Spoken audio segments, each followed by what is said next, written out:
Today we got in a 05 Trailblazer, and the customer says that the air is stuck blowing up on top and the switch does not work.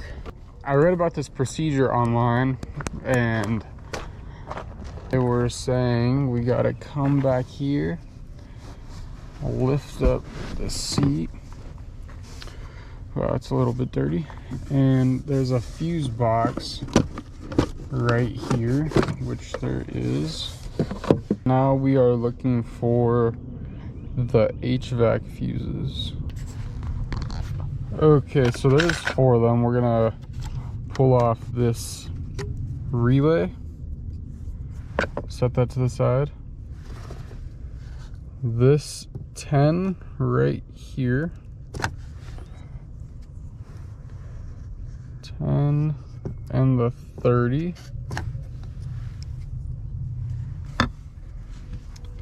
and then this is the last one right here. Also pull out this 30 right here. We pulled out the 10, the relay, the 10, and the 30. And now we're gonna wait a little bit. I'm gonna give it a minute. So with it running now and make sure everything's in the off position up here, we're gonna put the fuses back in. I'm gonna start with the relay.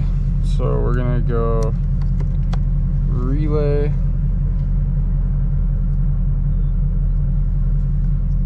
and then we had a 30 right here,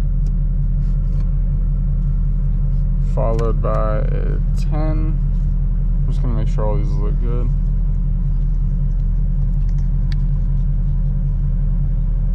There's our 10, and then our other 30 was down here. And then our last 10 was right here. Now I'm gonna let it run for about 3 minutes in the off position, and then we're gonna test it out and see what happens. I've been waiting for about 5 minutes, and I'm gonna go ahead and try to turn it on. That little procedure did not work for me, so I had to locate the air vents. I thought I was recording, but I wasn't. So basically I got all this off so far. It's nothing crazy. I mean, you guys could definitely pull this off. I mean, this is your cover right here. It's 7 millimeters. It's 4 of them. That comes off, and then under that there's going to be this silver plate is held on by 2 10 millimeters, and then that bottom plate, this is where your OBD2 port goes right here, and a couple plugs that just clip out like this one. You're gonna have to push this up, and the whole connector slides forward.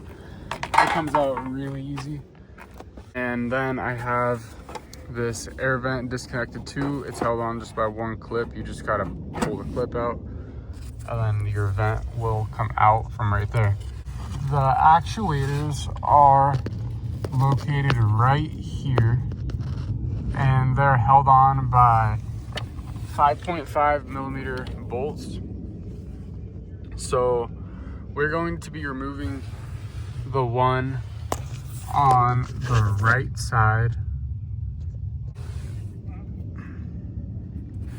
So we're going to be removing the one on the right side, and that controls the vents. One on the right controls the vents, so that would be from switching your vents and stuff. So we're gonna go ahead and pull off this one. So as you can see, that came out pretty easy. You just push this tab and then pull it out. 2 5.5 millimeters. Gotta be careful not to drop those, otherwise you might have trouble finding it. So after you get those 2 5.5 millimeters out, it just pulls straight out. Here is our new actuator. This is the part number just in case anybody needs that. And what we're gonna do is take our white piece from our old actuator. It just pulls straight out. And then we're gonna get this, and facing this way, you're gonna install this white arm just like this and push it in. So this is how your actuator should be looking. And now we're gonna install it. And you're gonna move this with your hand.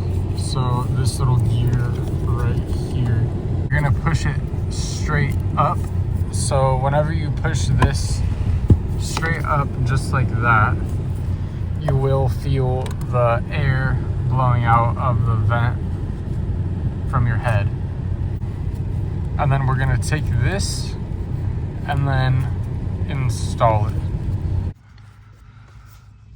Okay, I got mine up in there, and you shouldn't have to force anything whenever you're putting this up there. You want it to go in nice and smooth. Don't try to spin the motor or anything like that because it can damage that. Now with everything lined up, you can install it. It just slides in there easy. Make sure you have it on this pin.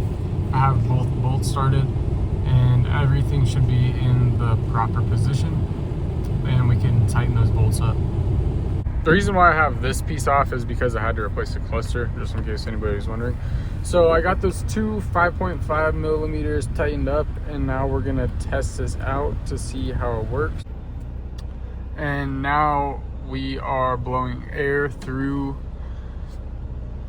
the vents, so we are good to go. I would just cycle it and make sure you do have everything in the proper position and everything works right. I mean, mine is perfect. If you do have problems with misalignment on this, that does mean that you're a tooth off down there. So you will have to go back down there and adjust it one tooth. That's why you kind of gotta try to line it up as best as you can and make sure that it is lined up. But we are in the clear to put everything else back in. But that is how you change a Trailblazer mode selector actuator.